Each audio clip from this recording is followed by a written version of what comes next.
Scène d'échauffourée dans des lycées et collèges publics à Mans, Korogo, Daloa, Tiébissou, Toumoudi et Abidjan. Alors que la date officielle est fixée au 22 décembre, des élèves ont décidé depuis lundi 11 décembre de partir plus tôt en congé de Noël, usant de pierres, de pétards et parfois de violence pour déloger leurs camarades collégiens et lycéens. Depuis la semaine dernière, quand on vient, il y a des élèves d'autres écoles qui viennent nous fatiguer. On agresse, on casse les pétards à toi et à travers, donc ça ne permet pas de faire les cours. À chaque fois que tu perds de transport, tu viens, il n'y a pas de cours. Donc j'ai décidé d'arrêter mes cours. Il y a des élèves qui sont ici, ils sont chez leurs parents. Et puis la fête, c'est pour bientôt. Certains élèves vont aller faire les manawa pour gagner un peu d'argent pour pouvoir fêter. À l'intérieur du pays, même violence, mais avec des motifs différents. On doit vite aller en congé. Et nous n'avons pas les moyens ici, nous ne sommes pas chez les parents. On doit aller se chercher au campement pour venir payer le reste de la scolarité et la nourriture. Parce que nous ne sommes pas dans les meilleures conditions. Pour nous les élèves, les congés donnés sont trop courts. Nous avons besoin de plus de temps. Par exemple, nous qui sommes en classe d'examen, pouvoir réviser, pouvoir entamer les cours après les fêtes. Les responsables d'établissements désemparés ne savent plus à quel sein se vouer. Depuis plusieurs années, c'est le même scénario, mais avec une semaine d'avance cette année. L'année scolaire, une fois, 2 heures, 3 heures passées, ce n'est plus une année complète. Donc le respect du canton, c'est dans leur intérêt que le découpage a été fait, qu'ils comprennent que leur place, c'est à l'école. Les parents d'élèves interrogés semblent tout aussi impuissants et s'en remettent au ministère de l'Éducation nationale, de l'enseignement technique et de la formation professionnelle, ministère de tutelle. On tape du poing sur la table et on annonce des mesures disciplinaires. S'ils n'ont pas envie d'aller à l'école, même qu'ils restent. Mais les sanctions seront prises. Mais c'est la raison pour laquelle Madame le ministre a voulu prendre l'opinion nationale et internationale à témoin. Ce n'est plus un problème scolaire, ça devient un problème, n'est-ce pas, des délits de droit commun.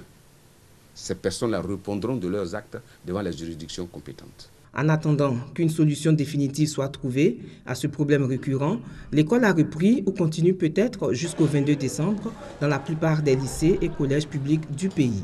On défie également des zéros.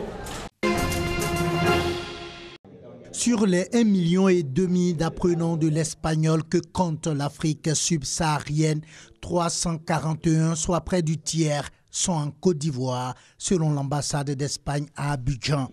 Autant dire que la langue espagnole suscite toujours de l'engouement chez les élèves et étudiants ivoiriens, malgré quelques difficultés. Nous sommes dans un pays en voie de développement, donc les parents n'ont pas toujours les moyens d'acheter les documents nécessaires pour amener les enfants à mieux apprendre la langue. Voilà, donc les enfants n'ont pas de livres, pas de dictionnaire, pas d'art de conjugaison.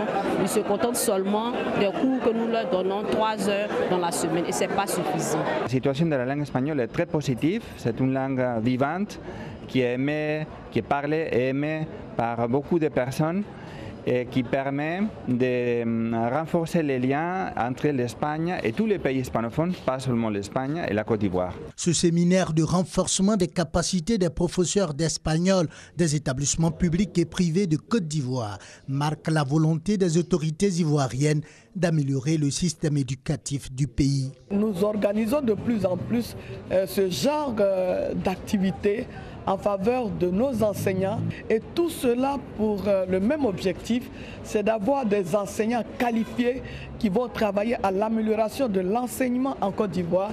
Évidemment, cela va bénéficier aux élèves qui, eux, auront une formation de qualité. Nous sommes dans un monde de compétition, nous voulons des ressources humaines très bien formées, nous voulons que la jeunesse ivoirienne soit compétitive. Ces 4 jours de séminaire ont permis le renforcement des capacités de 300 professeurs d'espagnol. C'est une initiative de l'ambassade d'Espagne en Côte d'Ivoire, de l'Institut Cervantes, en collaboration avec les autorités ivoiriennes. Véroï Marché. Le pas encore hésitant, le ton pas très affirmé. Depuis 2 jours, ces apprentis apprennent à diriger un âne. Pas toujours facile de faire obéir ceux qui ont parfois la réputation d'être têtus. Soyez un peu plus expressifs dans vos commandements. Ils sont 6 à suivre ce stage d'initiation. À la manœuvre, Pascal, le directeur qui donne les instructions. L'objectif, c'est vraiment qu'ils sachent maîtriser leur animal, c'est-à-dire de direction. Et là, on leur a mis des plots de façon à ce qu'ils fassent une serpentine. On leur a mis des obstacles naturels avec des pneus qui vont avoir en maraîchage. Il y a toujours un tuyau qui traîne, une caissette, tout ça. Maraîchers, viticulteurs, éleveurs, les stagiaires ont tous pour projet d'acquérir un âne pour les aider à travailler. Son prix, 2 500 €.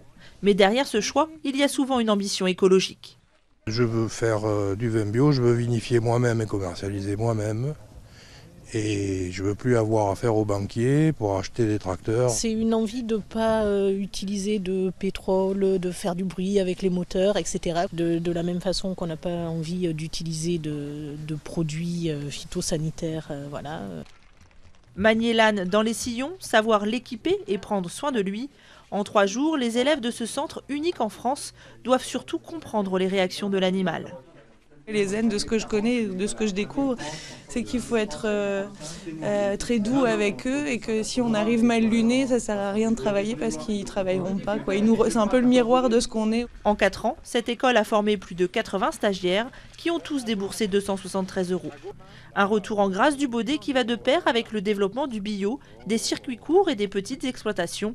Pas question pour autant de parler de retour en arrière. Pour Pascal, l'animal a de nombreux atouts sous sa robe. L'âne, l'avantage, c'est qu'il ne tasse pas le sol. Il est maniable, il est léger, il marche en planche comme les mannequins, c'est-à-dire sur une ligne. Et donc on peut serrer justement les légumes, les rangs. Après l'entraînement à l'école, les élèves pratiquent en conditions réelles chez ce maraîcher. Tous réalisent la dextérité de l'animal. Salade, blettes, épinards. L'âne, de plus de 300 kg, slalom comme un champion dans des couloirs d'à peine 20 cm, sans écraser une seule feuille.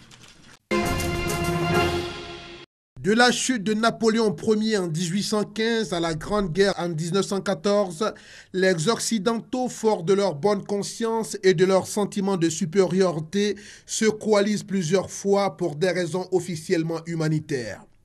C'est ainsi qu'a lieu la bataille navale de Navarin pour secourir les Grecs. Certaines interventions sont plus nettement politiques. Trocadéro en Espagne, Sébastopol en Russie. Le droit d'ingérence humanitaire a émergé au XIXe siècle avant d'entrer dans le droit international et d'être officiellement légitimé le 14 décembre 1990. À New York, l'Assemblée générale des Nations unies vote à l'initiative de la France une résolution qui légitime le droit d'ingérence humanitaire. Autrement dit, la possibilité pour des États de secourir des populations menacées par leurs propres gouvernants avec l'accord des Nations unies et au besoin par les armes, la résolution 4500 légitime le droit d'ingérence humanitaire. C'est-à-dire la possibilité d'intervenir, de venir en aide aux populations en détresse en se passant de l'accord du pouvoir en place et en créant un couloir d'accès. Le temps de la souveraineté absolue et excessive est révolu, lancera avec emphase le secrétaire général de l'ONU, Boutros Boutros-Ghali. Le philosophe Jean-François Revel théorise le devoir d'ingérence et l'idée portée par Kouchner et le professeur de droit Mario Bettati va être accentuée lors de la guerre de Biafra à la fin des années 60. Le conflit avait fait des dizaines de milliers de victimes directes, puis la famine avait fini de décimer la population. Cette épouvantable situation s'est perpétrée aux yeux de tous, mais sans que les pays occidentaux puissent intervenir. Du fait justement de la primauté du principe de non-ingérence. C'est après cette catastrophe humanitaire que les Fresh Doctors, dont l'ancien ministre français Bernard Kouchner, fondent Médecins sans frontières pour fournir à la fois une aide humanitaire et sensibiliser les institutions, sortant ainsi de la neutralité défendue par la Croix-Rouge. La résolution est adoptée ce 14 décembre 1990. Ce droit d'ingérence est fortement contesté par les tenants d'une occupation classique des relations internationales. La première grande intervention aura lieu pour porter assistance aux Kurdes d'Irak.